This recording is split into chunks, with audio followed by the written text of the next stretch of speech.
Well, we start out every episode with a breakdown of a movie or TV show, but in honor of our stand-up brethren right here, I figured we'd talk about some either stand-up related TV shows or more just like some specials, right? What are some specials you guys have seen recently that you like? Well, I did watch the Judd Apatow one. Oh, you did? Yeah. Well, how's that? It was, it's really good. And, you know, like a lot of, he hasn't done stand-up in forever. Obviously, he's been making movies, so he was above that for a while. But I just happen to know behind the scenes he's been like touring around for like the last year, just like working stuff out and making his. And now he's got what's the movie he's in? The Disaster Artist. He's got like a small little cameo in that. So, yeah, it's good to see him like getting in front of the camera again, so to speak. You know what I mean? But yeah, it was really funny. And it's almost like he hasn't lost a step. You know what I mean? Yeah, about a year ago, one of our friends who's close friends with Judd Apatow had invited us to go down there to see his set. And I was just down just to going to see any comedian do a stand-up comedy. That's just, I'm a huge fan of it. But where'd you see him at? Oh, this was at the Comedy Store. Oh, okay. Yeah. And then I was like, and so I'm thinking Judd Apatow. All I know Judd Apatow took from is from the movies, from the screenwritings, and from like all my favorite, Seth Rogen's films. And I really didn't know what to expect. And oh my God, this guy was hilarious. This guy was like, I was like, oh shit, this is like, it made, I don't know his history like that, but it made me feel as though this is what he's been doing. This is what his real niche is. And the movies is just like some extra shit he's doing. Like, I thought it was the opposite. I thought this was like some shit he was just trying out. No, it sounds like he was a natural doing the stand-up shit, and it was hilarious. Yeah. Well, he started originally in stand-up. I think he was 15, 17 years old, something like that, in Long Island. But he talked about in his special where he was like, one of the reasons I kind of fell off doing stand-up a lot is because, he was roommates with like Sandler and Jim Carrey. So he's like, well, if these are what these guys are doing, then I got no fucking shot. I need to go like write a screenplay or something, you know? I believe his roommate was Seinfeld.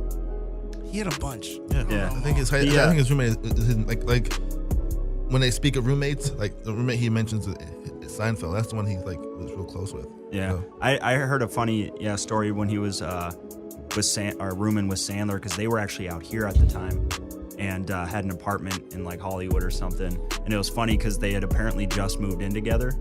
And then like Sandler got picked up on SNL, so he had to leave and fly back to New York to be on SNL. So like Judd was like, yeah, I'm really happy for you, but so you're gonna like pay your rent before you leave? Or I'm like, what's going on here? But yeah, I thought that was really funny.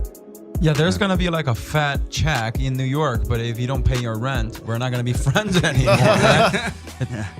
Well, I think it all paid off for both of them. Yeah. I did remember one of the story that I watched it on one of the things. It's called 50 Years of Improv. He did mention that he was roommates with Sandler. The story was he always is writing, and then he looked at Sandler. Sandler is always going out to hang out with comedian friends and just going out. And he's like, oh yeah, because he's that funny. He's really talented on stage. And for me, I'm just gonna write a lot. Maybe that's when he figured, I'm just gonna write a couple screenplays and TV shows.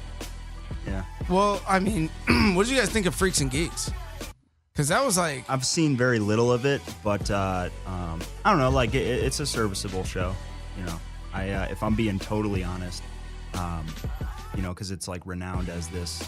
Like really, it was only one season, but everyone like talks about it. Yeah, like a before its time kind of. Yeah, show. Exactly. And but I don't know. It was all right. I mean, it's everyone's super young in it. You got like James Franco, Seth Rogen. They're all like in their early 20s almost. But it's very much them trying to figure shit out. Yeah, and it's also actually not all comedy either. No. Like it's very much a drama more so than a comedy, which is interesting too. But that just, I don't know. And then like I don't think Judd Apatow's made anything like super serious since then, except for like funny people. Yeah. Yeah. That can be considered that. Yeah. It's got a little dark tone to it. Yeah, a very dark tone to it. Yeah. What are some other specials you guys like that you've seen recently? I watched the one with Bill Burr. Bill Burr's new one with that he's one. Funny. He's pretty good. I've watched all his specials on Netflix when it comes out. I'm a huge Bill fan, and I love Bill. I think that special is pretty good. That's Walk Your Way Out. Walk Your Way Out. Yeah. Yes, that's the name. It's pretty. I like. You know what? I really like that special. Just the way they shot it, and then I think he shot the special in Tennessee or Atlanta, somewhere like in the South. And I've never traveled to the South to do stand-up, but apparently You're not missing much. I would, if I get a chance, I would love to go. Like Atlanta, I've heard it's really fun city to do stand up, and Tennessee, and it just Nashville's Atlanta's very nice. I like going. I went there for the first time last year. Did you say Orlando? Atlanta. Oh, I was like, get the fuck out of here. Yeah.